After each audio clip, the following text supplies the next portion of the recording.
Sometimes there are people who try to focus on making disciples without growing as a disciple themselves. And they lose sight of the scriptures of abiding in Jesus. They try to go ahead of him. They never spend any time with him. They never really try to learn anything from him. They're focused on the mission. It's all about doing. And they miss the point of just being with God and growing as a follower of Jesus.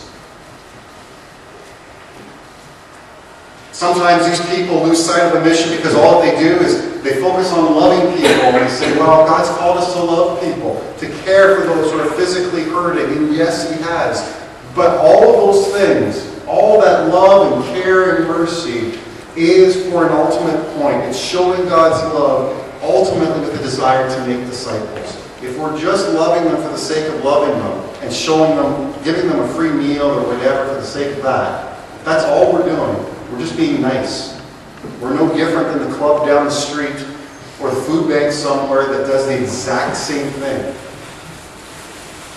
We're called to do those things, don't get me wrong. But we do that as part of the process of wanting to try to help make disciples. That's why we do it. The consequence of a person who's focused on making disciples without being is they become consumed with working hard for God. And for a church, the church can become just about numbers at that point. What do we do to get as many people into the seats as possible? I was with a group of pastors just a few months ago. And the question was asked, how do you measure success in your church? Every single one of them said, our boards require us to measure success based on how many people are at church on Sunday and how big was the offering. Every single one of these pastors. There was no question about how are we doing on making disciples. It was all about how many people. And so when we lose sight of growing as a disciple ourselves and just focus on quote-unquote the mission, we sell out the mission. And we become all about numbers. And really what ultimately ends up happening is we find out that our work hasn't mattered at all because God hasn't been in it. And church after church is discovering that. Jesus said, apart from me, you can do nothing. We need to have both sides of this track operating for God's growth plan to work. What does all this mean for Maranatha Baptist Church? Well, there's three things I just want to mention briefly. Starting in just a couple of weeks, we are going to be launching what we call a vision renewal process. This is going to be 9 to 12 months of prayer, research, and planning to refine and define how God's calling us to move forward in ministry and making disciples.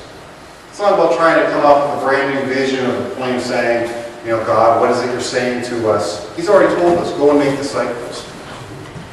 What it is about is hearing from God on how he wants us as a church to go forward and make disciples. Just like the early church had to take the time to step back and spend time in prayer and listening to what God had to say, that's what we're going to do. We're going to ask you to come and be part of times of prayer for our church. We're going to ask you to give input along the way. All of this with the idea of saying, God, where is it you're taking us? We're grateful for 25 years of great ministry and all that we've accomplished through this church so far. Where is the next chapter going?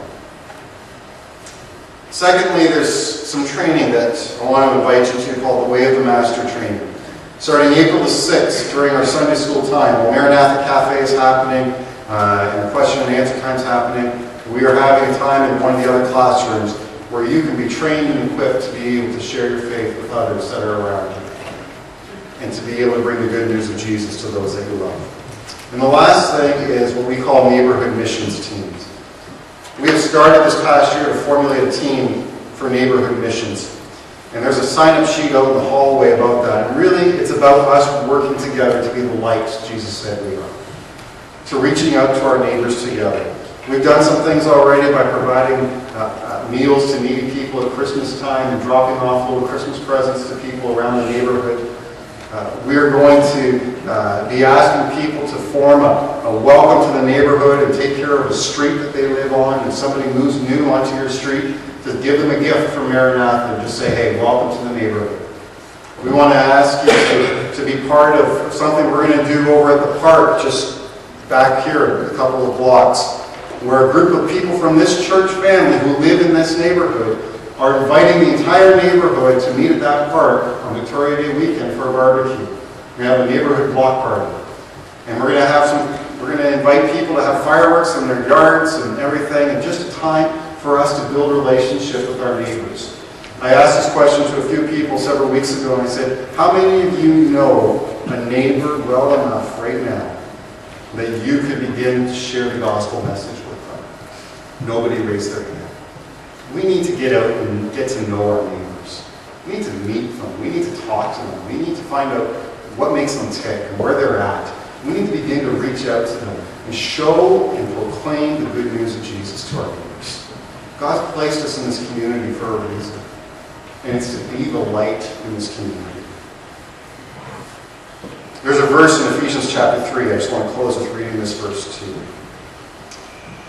Now to him who is able to do far more abundantly than all that we ask or think, according to the power at work within us, to him be glory in the church and in Christ Jesus throughout all generations, forever and ever.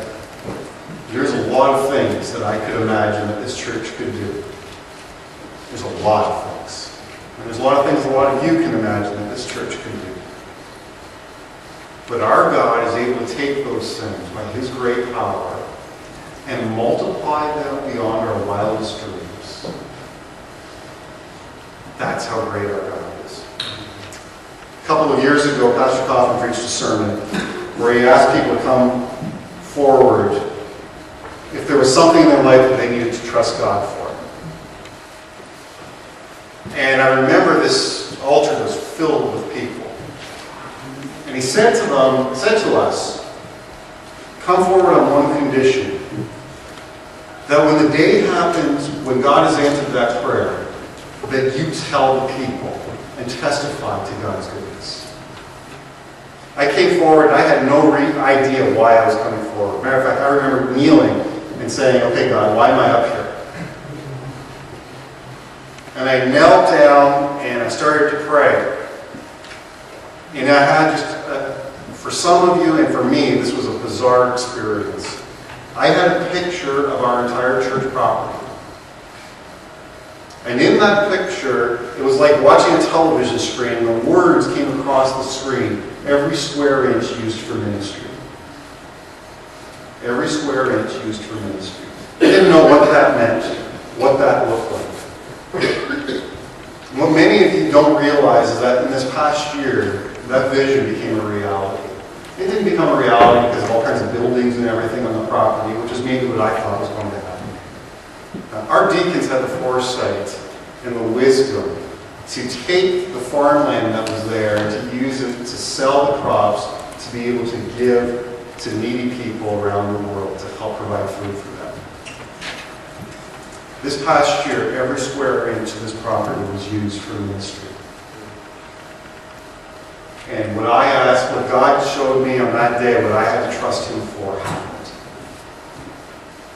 And I don't know where God's going to take us next, but I know he's not nearly done with this church. And I know that he's able to do far more abundantly than all that we dare ask or even imagine. And so together, let's go and make disciples and watch what God does. See where God takes us. Let's pray.